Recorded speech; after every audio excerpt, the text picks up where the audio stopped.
Hello বন্ধুরা, welcome back to my Shimmi's blog channel. আজকে আমি একটা নতুন ভিডিও নিয়ে তোমাদের কাছে চলে এসেছি। তো আমি যাচ্ছি এই গরমের মধ্যে শীতলা মায়ের পুজো উপলক্ষে দেশের বাড়ি, মানে গ্রামের বাড়ি বলতে পারো। তো শিয়ালদা থেকে নামখানা লোকাল ধরে আমরা নামখানা পৌঁছে ওখান থেকে নদী পার করি ভ্যাসেলে করে, তারপরে আমরা দেশের বাড়ি পৌঁছাই। তো এখানে এই গরমের মধ্যে যাচ্ছি, আশা করি তোমরা সবাই ভালো আছো আর আমিও মোটামুটি ভালো আছি। তো দেখো, প্যান্ডেল তৈরির কাজ অলরেডি কমপ্লিট বলতে পারো, প্যান্ডেল অলমোস্ট তৈরিই হয়ে গেছে। তো পুজোর জন্য আয়োজন শুরু হয়ে গেছে। আর সেদিন পুজোর আগের দিন যেহেতু সবাই বাড়ির সবাই একসাথে খাওয়া দাওয়া হয়, সেই জন্য প্যান্ডেলটা আগে থেকেই দুদিন আগে তৈরি করে নেওয়া হয়। পুজোর আগের দিন সকালে ব্রেকফাস্টে ছিল এই পেটাই পরোটা আর ঘুগনি, যেটা আমার প্রচণ্ড প্রিয়। আর এই পরোটাটা আমার দুই বৌদি খুব ভালো বানায়। আর এখানে তোমরা সবাই দেখতে পাচ্ছ পুজোর আয়োজন অলরেডি শুরু হয়ে গেছে, আর আমিও সেই আয়োজনের সাথে হাত মিলিয়েছি। তো আমি এখানে লেবু দিয়ে ঠাকুরের হেমঘটগুলো পরিষ্কার করছিলাম। একটা ঘট হলো শীতলা মায়ের মূর্তি, আর একটা হলো বিশালাক্ষী দেবীর মূর্তি। একটা ঘট অলরেডি আমার দাদা পরিষ্কার করে রেখে দিয়ে গেছে, আর একটা ঘট আমি নিয়ে বসেছিলাম। অনেকক্ষণ ধরে ঘেমে নিয়ে গরমের মধ্যে লেবু দিয়ে সুন্দর করে পরিষ্কার করেছি। এবারে আসি পুজোর ঘটনায়। পুজোটা আমাদের দেশের বাড়িতে হয় বছরে একবার। এই পুজোটা আমার দাদু শুরু করে গেছিলেন, বাট কত বছরের ঠিক পুরনো সেটা আমি তোমাদেরকে ঠিক বলতে পারবো না।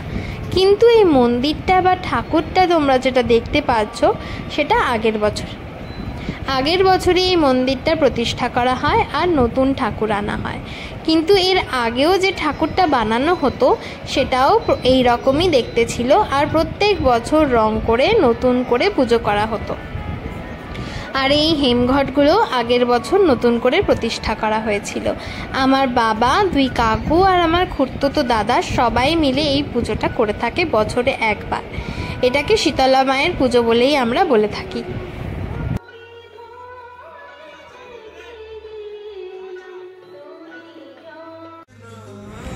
এই যে তোমরা দেখো, হেমঘটগুলো কি সুন্দর পরিষ্কার হয়েছে না, কি সুন্দর চকচক হয়েছে।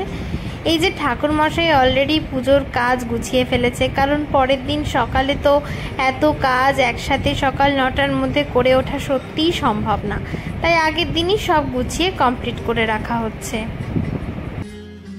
তবে যে যাই বলুক, সবাই মিলে একসাথে পুজোতে খুব আনন্দ হয়, আর এই মজাটাই যেন আমরা শহরে কোনোদিন পাই না। গ্রামের বাড়িতে সবাই মিলে একসাথে পুজো করা, একসাথে সব কাজ গোছানো, তারপর পুজো হবে তার একটা আয়োজন।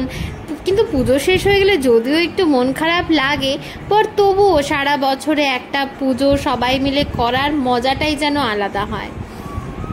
এই যে এখানে দেখো, ঠাকুরগুলোকে আবার নতুন করে সাজানো হচ্ছে।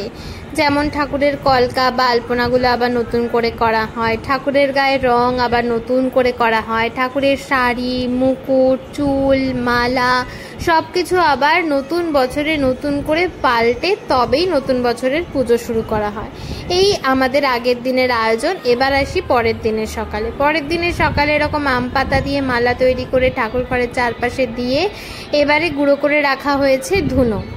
তোমরা দেখতেই পাচ্ছ এখানে ধুনো গুঁড়ো করে রাখা হয়েছে, কারণ সন্ধ্যা আরতির সময় বা এমনি পুজোর সময় প্রচুর ধুনো লাগবে, তাই জন্য আগে থেকেই গুঁড়ো করে রেখে দেওয়া হয়েছে।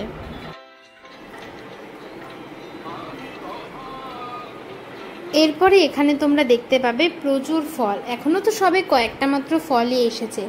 যারাই আমাদের পুজো বাড়িতে এসেছিল, মানে বা যারা আসে প্রত্যেক বছরে, আত্মীয়, বন্ধু বান্ধব, আশেপাশের লোকজন, তারা সবাই এক ব্যাগ করে ফল নিয়ে আসে এখানে। আর এখানে দেখো, গরমে রোদ থেকে ঘেমে নিয়ে সবাই আসবে, তাই তাদের জন্য ঠান্ডা শরবতের ব্যবস্থা করতে হবে বলে আমার বৌদি এখানে গ্লুকন-ডি শরবত বানাচ্ছে। আর এখানে দেখতেই পাচ্ছ ঠাকুর মন্দির সাজানো হচ্ছে। গাঁদা ফুলের মালা আনা হয়েছিল, আর সেই মালা দিয়েই ঠাকুর ঘরের উপরটা সুন্দর করে সাজানো হয়েছে। আর ঠাকুর ঘরের সামনে যেহেতু কলা গাছ দিতে হয়, সেই জন্য কলা গাছও দেওয়া হয়ে গেছে। এখন ঠাকুর ঘর সাজানোর পালা। ঠাকুর ঘরের ভিতরটা ঠাকুরমশাই এসে অলরেডি সাজাচ্ছে, তাই জন্য পর্দা দিয়ে ঢেকে রাখা হয়েছে। আর বাইরেরটা সাজানোর জন্য লোক এসেছিল এবং তারা ফুল দিয়ে সাজাচ্ছে। গাঁদা ফুলের মালাটা যেহেতু পুজোর একদিনের জন্য, তাই আরেকটাও মালা আনা হয়েছিল, ওটা সারা বছর থাকবে বলে।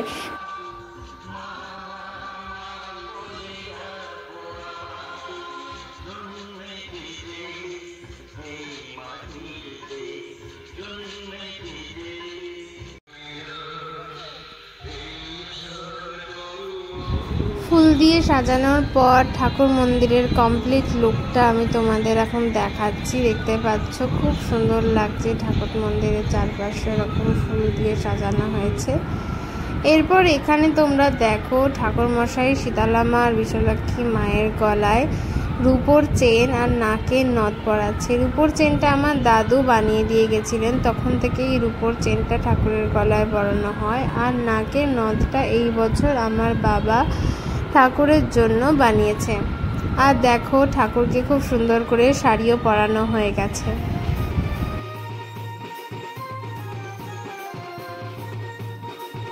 আর কিছুক্ষণের মধ্যেই ঘর তুলতে যাওয়া হবে।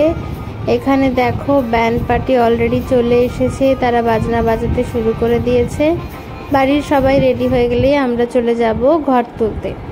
এখানে দুপুরের খাওয়া দাওয়ার আয়োজন করা হচ্ছে, যেহেতু দুপুরে বেশ অনেকজন লোকই নিমন্ত্রণ করা হয়েছে, তাই জন্য বাইরে থেকে লোক ঠিক করা হয়েছিল রান্না করার, তাই তারাও রান্না বান্নার কাজ শুরু করে দিয়েছে।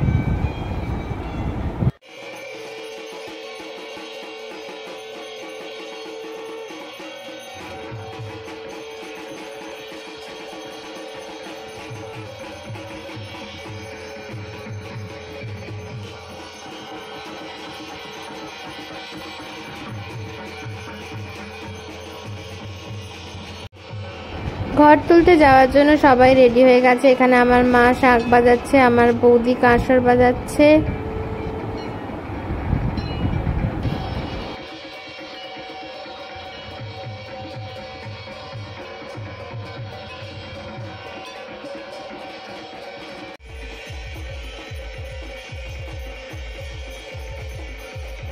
বাড়ির সবার হয়ে যেহেতু আমার বাবাই এখনো পর্যন্ত ব্রত ধারণ করে, তাই ঠাকুর মশাইয়ের সঙ্গে আমার বাবাকেই পুজোতে বসতে হয়। তাই ঘর তোলার সময় ঠাকুর মশাইয়ের সাথে আমার বাবাই যায়। আমরা সবাই যাই যদিও, কিন্তু আমার বাবাও ঠাকুর মশাইয়ের সাথেই পুজোতে বসে।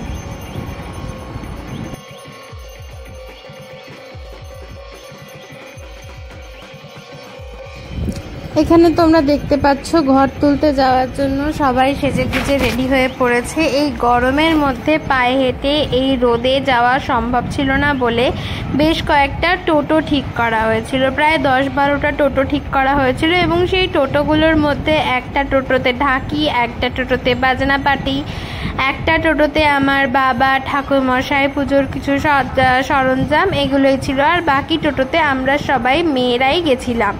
বেশিরভাগ মা কাকিমা, বৌদি, জেঠিমা, কাকিমা, আত্মীয় পরিজন সব মেয়েরাই বেশিরভাগ টোটোতে গেছিলাম। আর বাকি আমার দাদা কাকু বা ভাইরা যাদের বাইক ছিল তারা বাইকে করেই গেছিল। বেশিটা দূর না হলেও এই গরমের জন্যই এই টোটোটা মেনলি ঠিক করা হয়েছিল। টোটোতে যেতে যেতে আমাদের গ্রামের আশেপাশের পরিবেশটা তোমরা দেখতে পাবে। যেহেতু আমাদের টোটোটা একদম মিডিলের মধ্যেই ছিল, আমাদের আগেও কিছু টোটো যাচ্ছিল আর পিছনেও কিছু টোটো ছিল। এখানে দেখো আমার দাদা বাইকে করে যাচ্ছে আমাদের টোটোর সাথে সাথেই, পিছনেও কিছু টোটো আসছিল আর আমাদের টোটোটা ছিল ঠিক মাঝখানে।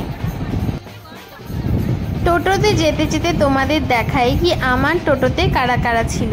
আমার টোটোতে ছিল আমার মা, আমার 2 বৌদি, আমার আরেক বৌদি, জ্যাঠতো বৌদি, মানে আমার 3 বৌদি ছিল, আমার মামি ছিল আর আমি তো ছিলাম, আর আমার দাদার ছেলে পুচকিটাও ছিল।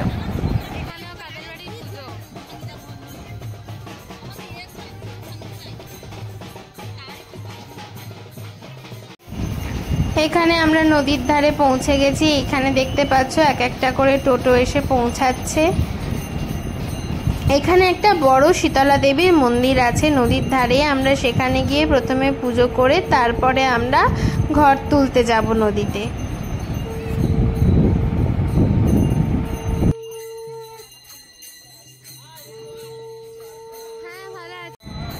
এই মন্দিরে এখন আমাদের ঠাকুর মশাই আর আমাদের গান বাজনার যে লোক ঠিক করা হয়েছিল, গান দল যাকে বলে, তারা সবাই মিলে এখন পুজো করবে। তারপরে আমরা আমাদের ঠাকুর মন্দিরের জন্য ঘর তুলতে যাব। তাহলে এখানের পুজোটা তোমরা চট করে একটু দেখে নাও।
এইখানে দেখো, এইবারে আমরা যেই উদ্দেশ্যে এখানে সবাই হাজির হয়েছি এই গরমে রোদের মধ্যে ঘর তোলার জন্য, সেই জন্যই যাওয়া হচ্ছে। ঠাকুরমশাই ওখানে দাঁড়িয়ে আছে আর আমার বাবা আমার দিদি সাথে ছাতা নিয়ে সেদিকে গঙ্গার দিকে এগিয়ে যাচ্ছে। মেনলি হয় কি যে আমরা যে বাড়ির এত বড় একটা পুজো শুরু করব, শীতলা মায়ের পুজো, সেই পুজোর অনুমতি আমরা গঙ্গার থেকে নিয়েই তবেই সেই পুজো শুরু করা হয়।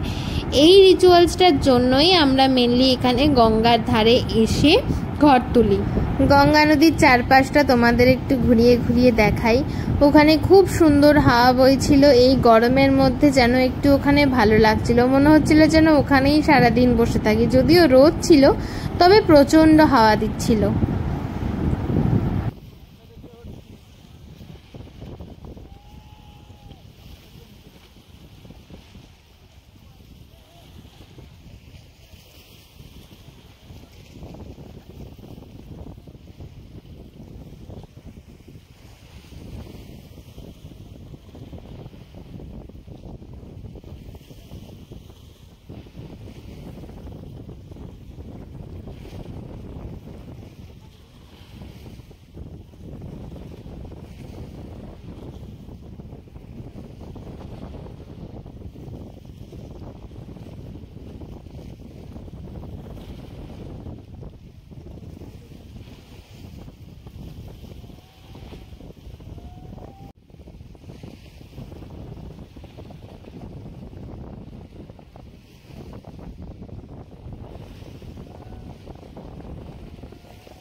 এই গরমে সবাই ওখানে গিয়ে আইসক্রিম আর কুলফি খেতেই ব্যস্ত ছিল।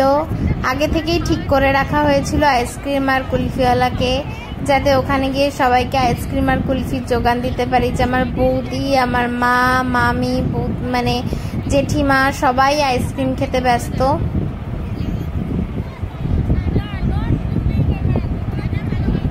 এখানে আমার দাদা আইসক্রিম নিয়ে পোজ দিয়ে দাঁড়িয়ে আছে, কখন ছবিটা তুলবে বোন। আর চার বৌদি এখানে দাঁড়িয়ে পড়েছে পোজ দিয়ে, কখন একটা ছবি তোলা হবে সেই আশায় তারা অনেকক্ষণ রোদের মধ্যে পোজ দিয়ে দাঁড়িয়েছিল।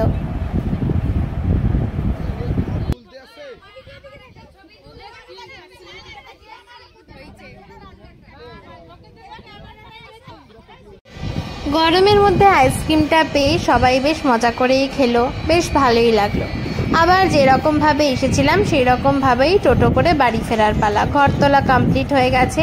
এরপর দাদা আর ভাই দেখতে পাচ্ছ আমাদের টোটোর ঠিক পিছনে পিছনেই আসছে। এই যে পুচকিটা নেমে গেল বাবার সাথে বাইকে করে আসবে বলে। এইখানে দেখো আমার কাকুও বাইকে করে আসছে। এরপর বাড়িতে পৌঁছে গিয়ে পুজো শুরু হওয়ার পালা।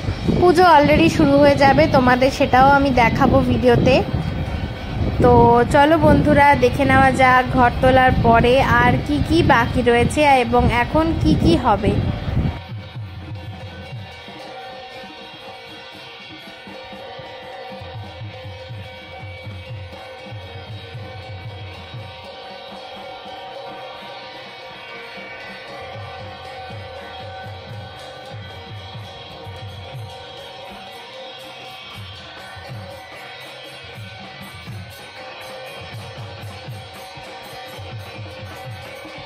এখন ঠাকুর মশাইয়ের সাথে আমার বাবাও মন্দিরে যাবে ঘট তুলে আসার পর ঠাকুর মন্দিরে ঘট প্রতিষ্ঠা করতে। দেখো এখানে ঠাকুর মশাই বাবা মন্দিরের দিকে যাচ্ছে, আর কিছুক্ষণের মধ্যেই পুজো শুরু হয়ে যাবে।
মন্দিরে ঠাকুরের পুজো শুরু হয়ে গেছে। ঠাকুর মশাই মন্ত্র পড়ছে আর আরেকজন ঠাকুর মশাই পুজো করছে। মন্দিরের ঠিক পাশেই আমাদের তুলসী মঞ্চ।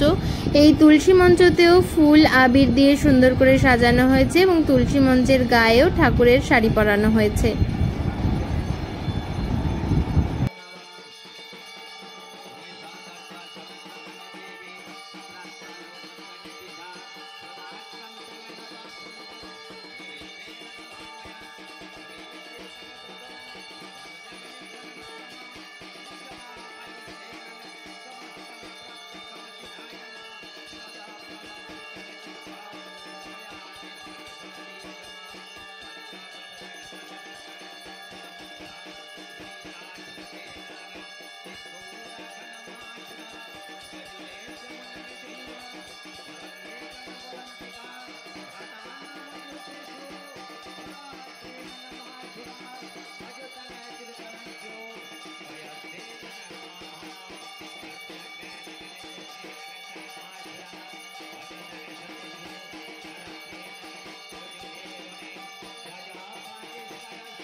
এখানে তোমরা দেখতে পাচ্ছ ঠাকুর পুজো চলছে। ভিডিওটা আশা করি তোমাদের সবার ভালো লাগছে। ভালো লাগলে অবশ্যই কমেন্ট বক্সে জানাতে ভুলো না যে আমাদের গ্রামের বাড়ির পুজো তোমাদের সবার কেমন লাগছে।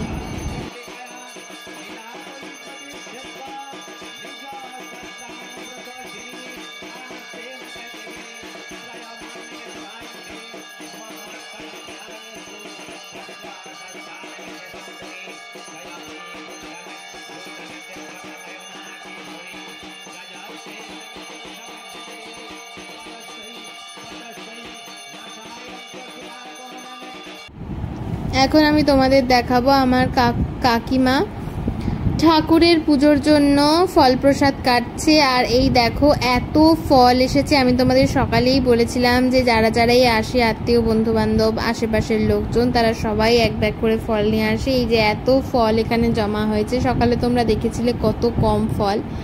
এখানে ফল প্রসাদ কাটা হয়ে যাওয়ার পর কাকিমা আর আমি মন্দিরে গিয়ে ফল প্রসাদ আর মিষ্টি ঠাকুরের কাছে দিয়ে আসলাম।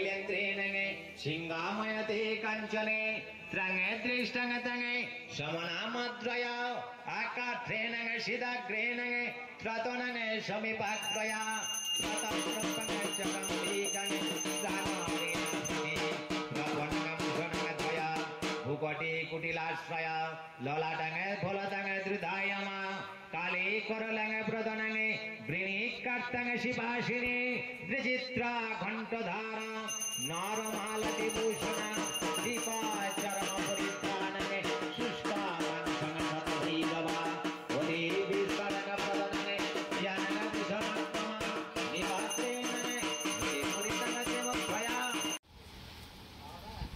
এখানে এবার দেখো তোমরা যজ্ঞ শুরু হয়ে গেছে। এই যজ্ঞ শেষ হলেই আমাদের পুষ্পাঞ্জলি শুরু হবে। সকাল থেকে বাড়ির সবাই আমরা না খেয়ে বসে আছি পুষ্পাঞ্জলি দেব বলে। আর এই যজ্ঞের জন্য আমাদের আগের দিন থেকেই আম গাছের কাঠ কেটে রাখা হয় এবং সেটাকে ভালো করে রোদে শুকিয়ে সেই কাঠ দিয়েই যজ্ঞ করা হয়।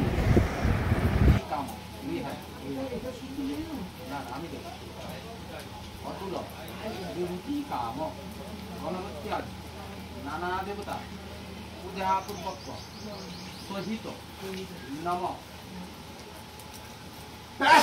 ভগবতী মাত নম হ্রিং শ্রী বিশালকিনভ্য ত্রিপুরাদিত্য ঘণ্টাকর্ণ জরাসুর রক্তাবতী সহিত নম নম গণপত্যাদি মহাকাল ভৈরব সহিত শ্রীম মহাদেবায় সহিত নম সান্ডেল্য পুত্রস্য শ্রীমানস্যী। তোমার নামটা বলো।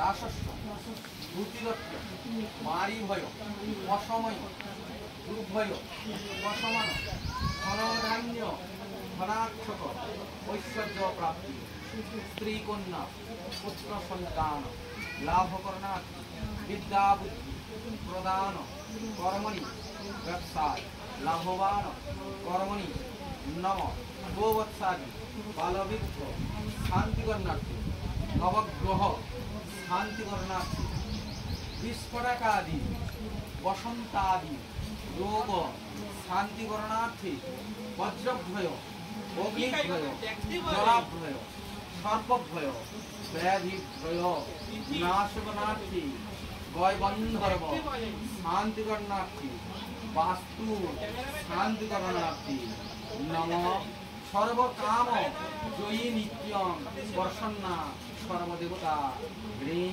ব্রহ্মহানি ব্রহ্মলোকে চ বৈকুণ্ঠে সর্বমঙ্গলা নম ব্রহ্মা সৃষ্টি বিশ্বামিত্র নারিকেল ফলদান সমিদ দানে পরমাহং করিছে।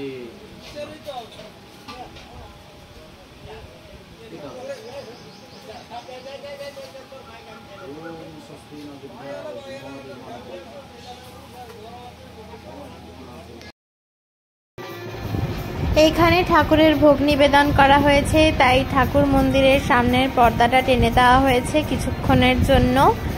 ঠাকুরের ভোগ নিবেদনের জন্য ঠাকুর মশাই এখানে নিজেই রান্না করে নেয়। এখানে আমাদের এদিকে ঠাকুরের ভোগটাকে আমরা পোকান্ন বলে থাকি। যেই পোকান্নের মধ্যে ছোলা মটর সিদ্ধ থাকে, 5 রকম ভাজা, লুচি, সুজি এসব রান্না করে ঠাকুরকে ভোগ নিবেদন করা হয়।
পুজো প্রায় অলমোস্ট শেষের দিকে, প্রায় শেষ হয়ে গেছে বলতে পারো।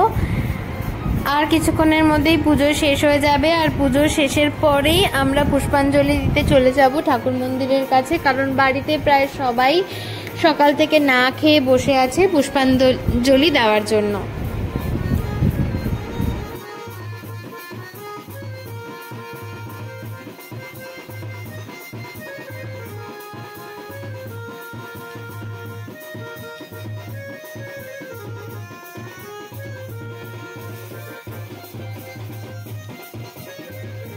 সবাই এখানে বসে পুজো দেখছে, আর এখানে রাত্রিবেলার খাওয়া দাওয়ার আয়োজনও শুরু হয়ে গেছে। আমার বৌদি, দিদি আর দাদারা মিলে সবাই সবজি কাটছে, কারণ রাতের আয়োজনও বেশ কিছুটা সময় লাগবে, তাই এখন থেকেই সবজি কাটা শুরু করে দিয়েছে। কারণ এখন অলরেডি বিকেল 4:30-5টা বেজে গেছে।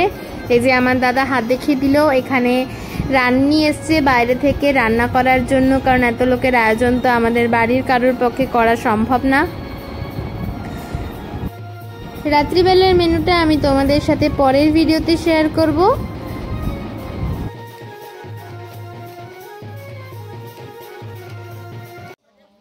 বাড়ির সবার পুষ্পাঞ্জলি এখানে দেওয়া হয়ে গেছে। এখন একে একে প্রণাম করে প্রণামী দিয়ে চরণামৃত নিচ্ছে। পুষ্পাঞ্জলি দেওয়া হয়ে গেছে মানেই পেট পুজোর পালা। প্রচণ্ড খিদে পেয়ে গেছে সবার। তো দেখা হবে বন্ধুরা পরের ভিডিওতে। চোখ রাখতে হলে চ্যানেলটা সাবস্ক্রাইব করতে হবে। ভিডিওটা ভালো লাগলে লাইক করে দিও, শেয়ার করে দিও, আর অবশ্যই কমেন্ট বক্সে জানাতে ভুলো না। পরের ভিডিওতে আমি নিয়ে আসবো সন্ধ্যা আরতি আর শীতলা মঙ্গল নিয়ে, এই জন্য আমার চ্যানেলে চোখ রাখতে হবে। তো চলো বন্ধুরা দেখে নেওয়া যাক দুপুরবেলা আমরা কি খাবার খেলাম। এখানে দুপুরের মেনুতে কি ছিল। সারাদিন ভিডিও করে তোমাদের কাছে অনেক কিছুই শেয়ার করলাম, আর সারাদিন প্রচুর কাজ করে সত্যিই খুব টায়ার্ড। তো চলো এখন খেতে বসার পালা। দুপুরের মেনুতে ছিল ভাত, ডাল আর ঝিঙে আলু পটলের তরকারি, সাথে ছিল চাটনি, মিষ্টি আর পাঁপড়ও। সব কিছুর ছবি তুলে তোমাদের সাথে দেখাতে পারিনি, সেই জন্য মুখেই বলে দিলাম। তারপর সবাই মিলে সেলফি তুলে একটু বিশ্রাম করার পালা। তো দেখা হবে বন্ধুরা পরের ভিডিওতে। আজকের মতন এইটুকুই, টাটা, বাই বাই।